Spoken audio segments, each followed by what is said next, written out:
There is a number in the financial markets right now that may matter more than the gold price itself. That number is 4.7%. I am talking about the yield on the 10-year US Treasury. At first glance, that might sound like just another bond market statistic. Most people watching gold and silver probably spend far more time looking at the metal prices than at Treasury yields. But that could be a mistake, because the bond market is where some of the biggest pressures in the global financial system are showing up. And this is where the story becomes extremely interesting. The 10-year Treasury yield recently climbed toward the 4.7% area. Current market data shows the yield around 4.65% on August 26th, after recently reaching roughly 4.75%. At almost the same time, the U.S. Treasury expanded its plans to buy back longer-dated government debt, increasing the size of certain buyback operations to at least $4 billion. Reuters described the move as an attempt to ease pressure in the long end of the Treasury market after yields reached their highest levels since 2007. Now, does that prove that 4.7% is some permanent breaking point? No, and I want to make that distinction very clear. The source material presents 4.7% as an important threshold identified by analysts at the Swiss firm von Greyer's.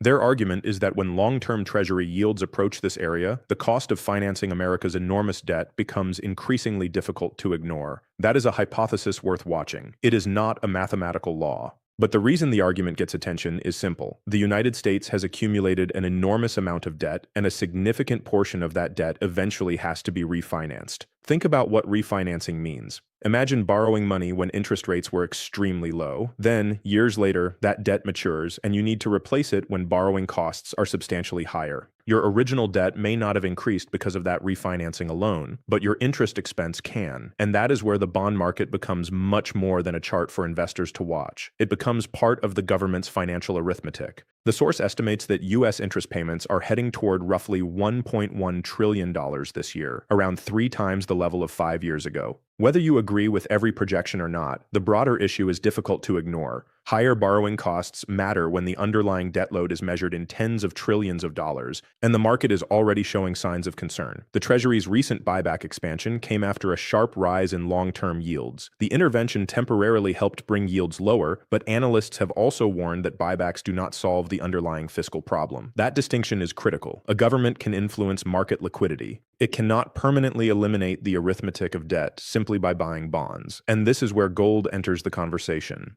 Because if investors begin to believe that governments will increasingly need to manage borrowing costs, support bond markets, or tolerate higher inflation rather than allow debt service costs to spiral, the appeal of hard assets can increase. Gold does not pay interest, but it also does not depend on the solvency of a government. That is one reason the debate around much higher gold prices has become more serious. The source makes an extremely aggressive long-term argument for gold potentially reaching $10,000, $15,000, or even $20,000. I am not presenting those numbers as guaranteed targets. They are scenario estimates based on assumptions about debt, currency values, investment allocations, and the physical supply of gold. And that distinction matters, because the real question isn't simply, can gold reach $20,000? The better question is, what would have to happen for a price like $20,000 to become mathematically plausible? And once you start looking at global wealth, gold ownership, mine supply, and institutional allocation, the argument becomes much more interesting than a simple headline, because the biggest potential driver may not be a chart pattern at all. It may be the amount of money that could eventually compete for a relatively limited amount of physical gold. The really important part of this argument comes next, because the 4.7% yield discussion is only the starting point. The bigger question is what happens when a government carrying more than $40 trillion of debt has to refinance that debt in a world where borrowing costs are dramatically higher than they were several years ago. This is where the arithmetic becomes difficult to ignore. When Treasury securities mature, the government generally replaces them with newly issued debt. If the new debt has to be issued at a higher interest rate, the government's interest burden can rise even if the total principal has not suddenly increased. And that is why the long-term Treasury market matters so much. The recent market action gives us a real-world example. The 10-year Treasury yield reached around 4.75% on August 21, before easing toward 4.65% on August 26. At the same time, the Treasury expanded its long-term bond buyback program, increasing the maximum size of operations from $2 billion to at least $4 billion per operation. Now, I want to be careful here. This does not prove that the Treasury is officially targeting a 4.7% ceiling. The source's 4.7% threshold is an observation and a hypothesis based on recent market behavior, not an established government policy rule. That distinction is critical, but the Treasury's actions do tell us something important. Policymakers are paying attention to the pressure in the long end of the bond market. Reuters reported that the expanded buybacks were intended to ease market pressure, but also noted that the underlying concerns about inflation, fiscal deficits, and the enormous U.S. debt burden remained unresolved. And that takes us directly to the gold argument. The source makes a powerful distinction between catalysts and causes. Interest rates can be a catalyst. Federal Reserve decisions can be a catalyst. Inflation data can be a catalyst. Treasury buybacks can be a catalyst. But the source argues that the deeper cause of the long-term gold bull market is the expansion of government debt and the erosion of purchasing power in fiat currencies. Whether you completely agree with that thesis or not, it gives us a different way of looking at short-term market volatility. If you believe that the Federal Reserve is the entire reason gold rises, then every hawkish Fed statement becomes a threat. But if you believe monetary policy is simply one catalyst operating inside a much larger debt cycle, then a hawkish statement may delay the move without necessarily destroying the long-term thesis. That is a very different way of thinking about gold. And it becomes even more interesting when we look at the potential size of global wealth. The source cites an estimate of roughly $350 trillion in global private wealth and uses an estimated 2% allocation to gold as the starting point. It then asks a simple question: what if that allocation increased by just 1 percentage point? 1 percentage point sounds tiny, but 1 percentage point of $350 trillion is approximately $3.5 trillion. Now compare that potential demand with annual global mine production. The source uses roughly 3,500 tons of annual mine production and argues that, at the price assumptions used in its calculation, that represents only a fraction of the potential capital involved in a 1 percentage point allocation shift. This is where the argument for much higher gold prices becomes interesting, because gold supply cannot instantly respond to a huge increase in demand. You cannot simply decide today that you need thousands of additional tons of gold tomorrow. New mining projects take years to develop, so if investment demand suddenly increased dramatically while mine supply remained relatively constrained, the market would have to find another mechanism to balance buyers and sellers. That mechanism is price. Higher prices can discourage some buyers, encourage existing holders to sell, increase recycling, and eventually incentivize additional production. But all of those responses take time.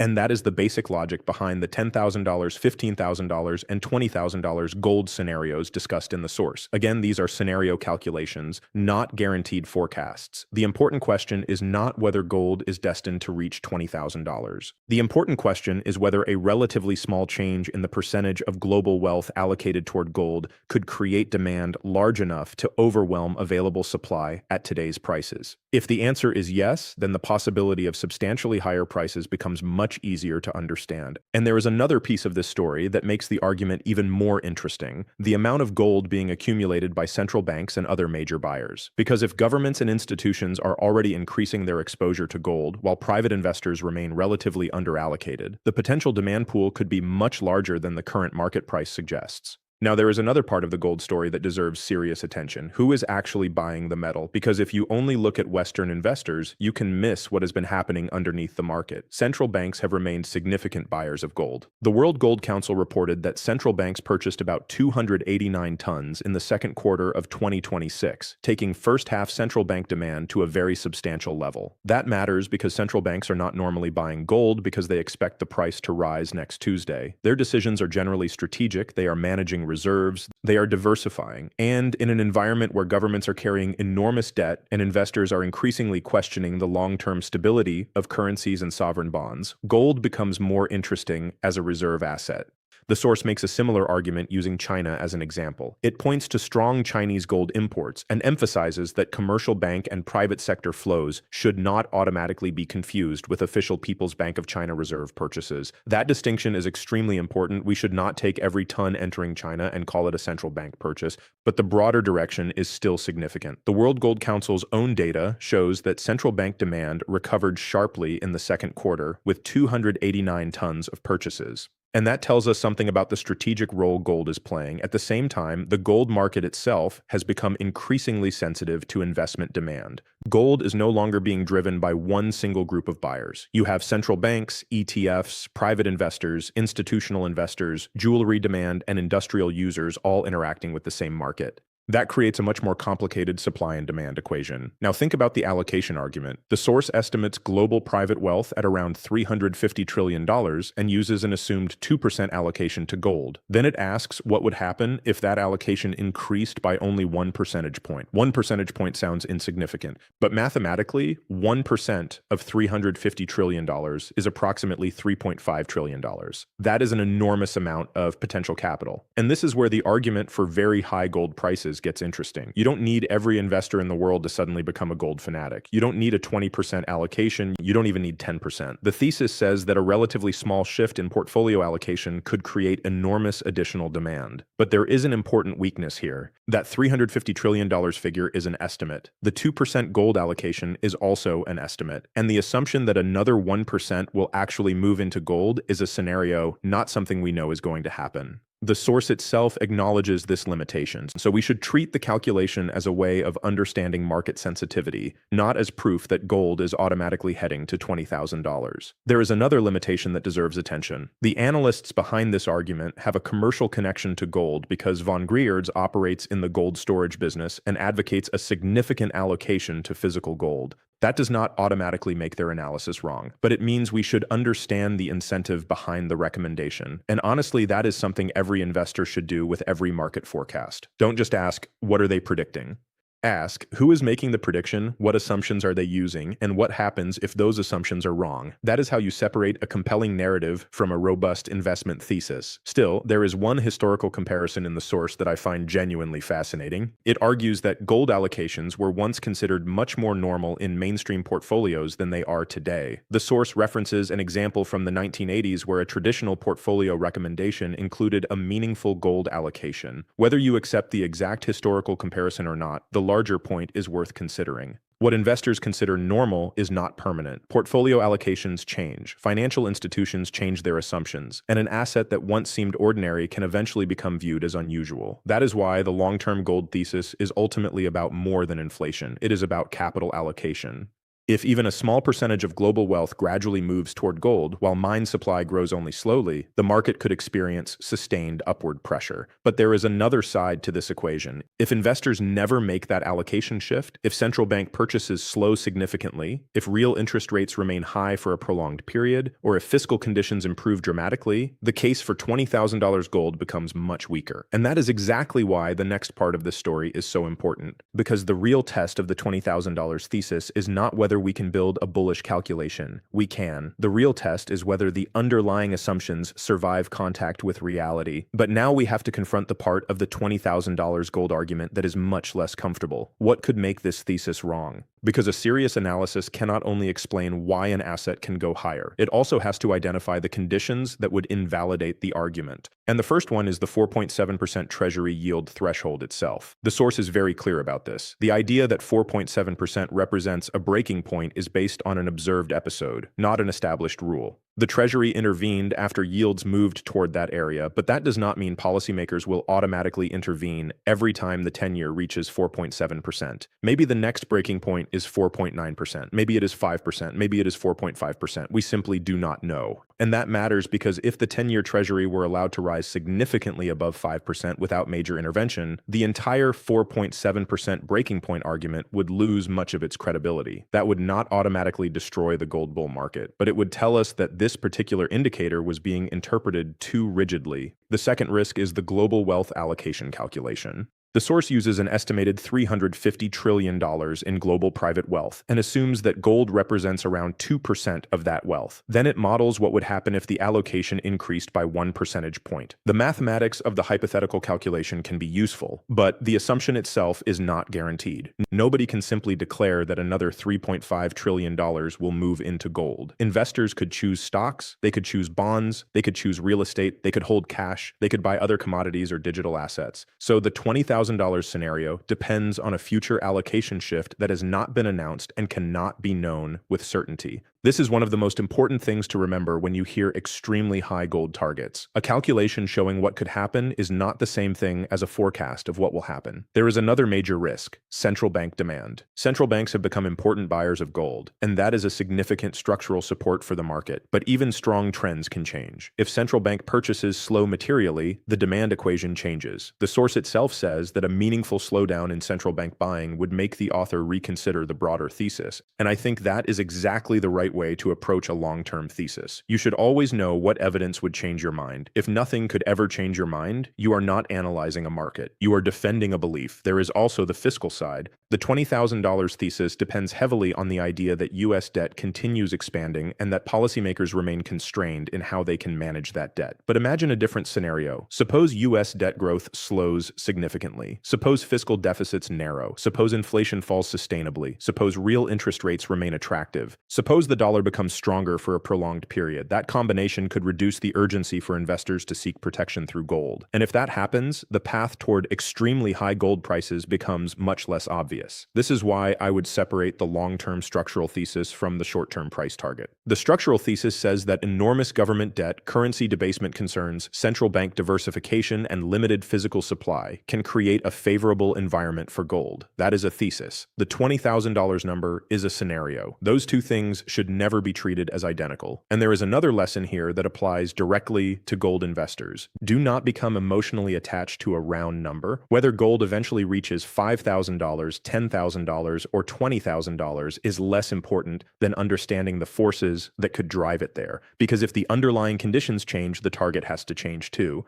That is why I find the source's final test particularly useful. It identifies three things that would challenge the thesis. If U.S. debt growth genuinely stalls, if the Treasury allows the 10-year yield to run substantially above 5% without intervening, and if central banks meaningfully reduce their gold purchases. Those are measurable developments. And measurable developments are far more useful than emotional predictions. So where does that leave us? It leaves us with a gold market sitting inside a much bigger financial story. A country with more than $40 trillion of debt. A Treasury market dealing with rising refinancing costs, a central bank and government attempting to manage financial conditions, central banks continuing to accumulate gold, a global gold market whose supply cannot instantly respond to a sudden surge in demand, and investors who may still hold relatively small allocations to the metal. Put all of those pieces together, and the argument for structurally higher gold prices becomes understandable, but the exact destination remains uncertain, and that is where we need to go next. Because if the $20,000 scenario is possible, the real question is not simply whether gold can get there. The real question is, what path would gold have to take to reach it, and what should investors watch before believing that the market is actually heading in that direction? So, where does all of this leave us? The $20,000 gold argument is not really about predicting one magical price target. It is about understanding what happens when an enormous amount of financial capital competes for an asset whose physical supply cannot expand quickly. That is the core of the thesis.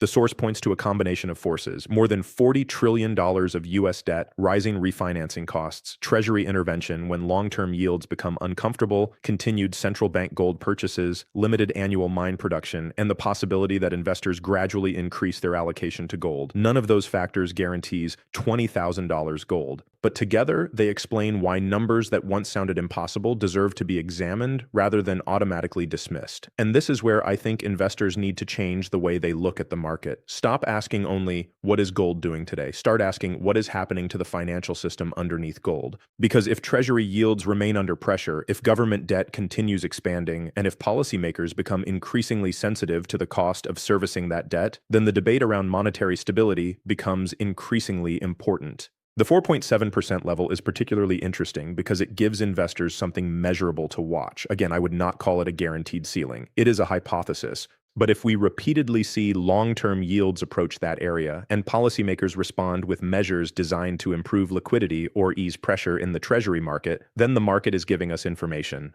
And if, on the other hand, the 10-year Treasury breaks decisively above 5% and stays there without meaningful intervention, that would challenge one of the central arguments in this thesis. That is why the bond market deserves attention. The second thing to watch is central bank demand. The source argues that central banks are already absorbing a significant portion of newly mined gold, while the World Gold Council has reported substantial central bank purchases in 2026. If that demand remains strong, it provides an important structural foundation underneath the market. The third thing is private investment allocation. This may ultimately be the biggest wildcard. If global investors continue to treat gold as a small portfolio position, then the supply-demand imbalance may develop slowly. But if gold gradually becomes a larger strategic allocation, perhaps because investors become more concerned about debt, currencies, inflation, or geopolitical risk, the amount of capital competing for physical gold could become enormous. That is the mechanism behind the extreme price scenarios. Not magic, not a guaranteed forecast, supply and demand.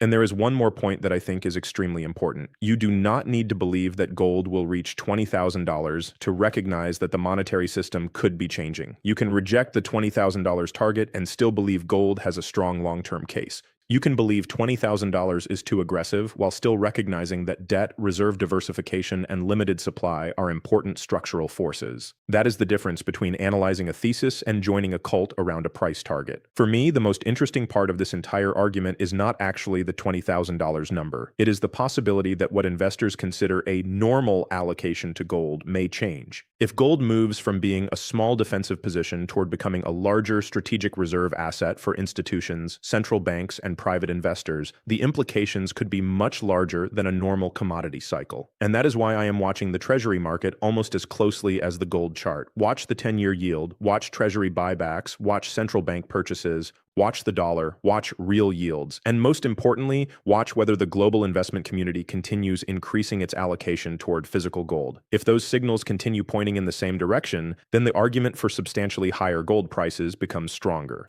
If they reverse, the thesis has to be reconsidered. That is the honest way to approach a market like this. So, is $20,000 gold inevitable? No. Is it guaranteed? Absolutely not. But is it still reasonable to analyze how gold could reach such a level under a scenario of continued debt expansion, currency debasement, limited supply, and a major shift in global capital allocation? Yes. And perhaps the biggest mistake investors can make is assuming that today's definition of expensive gold will remain relevant forever. Markets change, currencies change, debt changes, investor allocations change, and what looks extreme at one point in history can eventually become normal. The real question is whether we are entering one of those periods now. That is what I will be watching. And if the next major move in gold is driven not by another headline, but by a deeper shift in how the world values government debt and physical assets, then the price targets we are discussing today may eventually look very different. This is not financial advice, and I am not a financial advisor. Do your own research and understand the risks before making any investment decision. But I want to leave you with two questions. First, does the 10-year Treasury yield break above 5% before policymakers intervene again? And second, what is the highest gold price you can say out loud today without thinking it sounds impossible? Because if the underlying monetary and debt dynamics continue changing, that number may not stay the same for very long.